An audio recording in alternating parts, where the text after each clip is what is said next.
En este canal hemos hablado de conseguir trabajos temporales y permanentes para Canadá. Hemos compartido experiencias propias y dado consejos para ayudarlos en esta meta.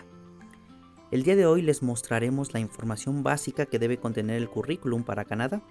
Este currículum les ayudará principalmente cuando busquen trabajo permanente, ya sea estando en Canadá o en línea mandando correos.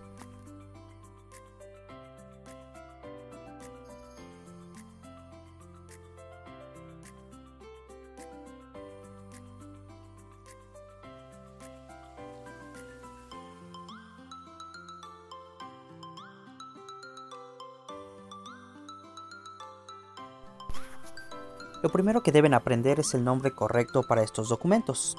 El currículum se le conoce como resume y la carta de presentación como cover letter. Empecemos con el resume. Les hablaré de forma muy general las diferentes partes del resume y les estaré dando un ejemplo de qué poner en esas partes. Lo haremos con una persona ficticia. Al hablar con un conocido de una empresa de Canadá, me comentó que cada empresa o encargado de contratar a sus nuevos trabajadores tienen pequeñas preferencias a la hora de recibir los resume y los cover letters, pero que el formato general o el que se usa se puede decir que en todo el país o en la mayoría de empresas en Canadá, es el formato cronológico, el cual se enfoca en plasmar su experiencia laboral a través de su vida en un orden cronológico. En este resume se enfoca principalmente en la experiencia laboral y educación que ustedes tienen, o sea, en otras palabras, las empresas canadienses o las personas que contratan personas les interesa principalmente saber lo que saben hacer o el conocimiento que tienen. Sencillamente eso. Y esto lo confirmé preguntando a un reclutador de otra empresa en Canadá que qué era lo más importante o lo que ponía más atención cuando checaba los resumes o los cover letters. Y él me dijo que lo más importante para él y para los puestos que buscaban en la empresa era la experiencia laboral que tenía la persona. Si la persona cumplía con la experiencia laboral, prácticamente ya estaba dentro de la empresa. A diferencia de lo que manejamos en México, el ponerle una foto no es algo muy común ni recomendable para buscar trabajo en Canadá. Lo importante no es cómo te veas, sino lo que sepas hacer, así que la foto la omitiremos, no la pondremos. Para empezar, hay que darle un formato a la hoja. Es importante que este resume lo hagan de forma digital, usando algún programa, el más común, Microsoft Word, el que estoy usando actualmente, o algún parecido, ya que le dará mejor aspecto a su presentación, podría ser más formal, y aparte de poderlo imprimir, también podrían mandarlo digital, que es lo que muchas personas están haciendo actualmente. El formato de la hoja pondremos 1 pulgada o 2.5 centímetros de cada lado y dejaremos un espacio entre líneas de 1.15. Yo creo que esto es suficiente para que no se vea tan amontonada la información. También usaremos una fuente sencilla como, por ejemplo, la más común es Calibri o Arial en tamaño 12. Y también hay que asegurarnos que toda la información quede en un máximo de 2 páginas o 2 hojas. Si se puede en una, mucho mejor. Pero lo máximo sería 2. Yo creo que 2 es suficiente para plasmar su experiencia necesaria, su educación, entre otras cosas que veremos a continuación. Ahora, el primer paso, ya que tenemos el formato, es un encabezado o la primera parte con su nombre, información de contacto, el nombre tiene que ser nombre completo, correo electrónico, de preferencia un correo electrónico formal y algún número telefónico o alguna otra información de contacto que puedan poner. En este caso no es necesario poner alguna dirección postal o en dónde se están hospedando o en dónde están viviendo, no.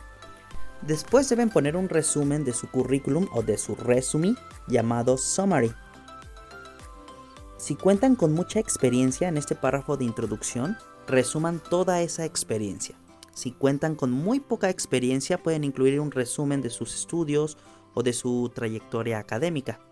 Y si no tienen nada de experiencia, pueden plasmar o escribir sus objetivos y metas para un futuro. Recuerden, esto es lo más importante de su resume, porque es lo primero que los reclutadores van a ver. Ellos leyendo el summary pueden darse una idea de que si ustedes cumplen con los requisitos para el trabajo o no. Lo siguiente también es importante junto con el summary y es la experiencia laboral o work experience. Aquí les recomendaré solo agregar la experiencia laboral que les ayudará a cumplir o llenar la vacante por la que aplicarán. Por ejemplo, si aplicarán para una vacante para una empresa de carpintería y han trabajado construyendo muebles de madera, de albañiles y vendiendo pollos asados, lo más relevante que deberían poner es su experiencia construyendo muebles y dejar a un lado o dejar afuera lo de los pollos asados y la albañilería. Aunque si la vacante de trabajo se especifica que será un área de ventas en una carpintería, posiblemente la experiencia vendiendo pollos asados les va a ayudar a ustedes. Pero todo depende del tipo de trabajo al cual están aplicando. Deben empezar desde su trabajo actual o más reciente e ir hacia atrás. Y para ponerlo se debe empezar con el trabajo o el título del trabajo que tenían, después el nombre de su empleador o la empresa por la que trabajaban, el lugar del empleo. En este caso, si va a ser aquí en México, especifiquen el estado y el país y las fechas de cuando empezaron a trabajar y cuando terminaron, o si es un trabajo actual. Después agregarán algunos puntos para detallar qué actividades realizaban o cómo sobresalían en ese trabajo. Esto es muy importante. Aquí el cómo lo escriban puede influir mucho en captar o no la atención de su futuro empleador, pero recuerden siempre decir la verdad, sean sencillos y directos. No se preocupen si solo tienen un trabajo aquí, mientras plasmen por qué ustedes son excelentes para el trabajo, lo demás sale sobrando. El siguiente punto es la educación o formación académica. Pongan la carrera que tienen, la escuela y dónde lo estudiaron, cuándo se graduaron y su promedio final. El promedio en Canadá se mide por letras. Aquí les dejaremos una imagen con el promedio con números y su correspondiente letra para que lo puedan poner de esa manera. El promedio en Canadá y en Estados Unidos se llama GPA. Entonces le van a poner GPA y su promedio. Aquí no incluyan toda su vida escolar, desde el kinder hasta primaria, secundaria, no. Solo su último grado de estudios y, si es necesario, algunos otros cursos o estudios relevantes. Y la siguiente sección es una lista de sus habilidades o las habilidades más relevantes para su empleo al cual están aplicando. Por ejemplo, si aplicarán para un puesto de carpintero, como lo vimos anteriormente, sería bueno incluir qué tipo de máquinas o herramientas dominan, lo que han podido hacer con esas herramientas, si trabajaron algún tipo especial de madera, acabado o material, entre otras cosas. Ya por último, en esta sección se podría decir que es una sección abierta donde pueden poner muchas mini secciones. Por ejemplo, pueden incluir el idioma que manejan y la certificación que tienen. También pueden incluir sus pasatiempos, si tienen alguna licencia de conducir, si fueron voluntarios en algunos proyectos, si ustedes hicieron proyectos exitosos, publicaciones, premios, entre otras cosas. También todo depende del tipo de trabajo que vayan a aplicar y de lo que les pidan en la vacante de empleo. Por ejemplo, si en la vacante de empleo les piden que tienen que tener licencia de conducir, aquí pueden especificar qué tipo de licencia tienen. Si en la vacante de empleo aplicarán para algún trabajo de programador para una empresa de videojuegos y un requisito es que sean un jugador constante de videojuegos, en esta última sección pueden agregar que su pasatiempo es jugar videojuegos.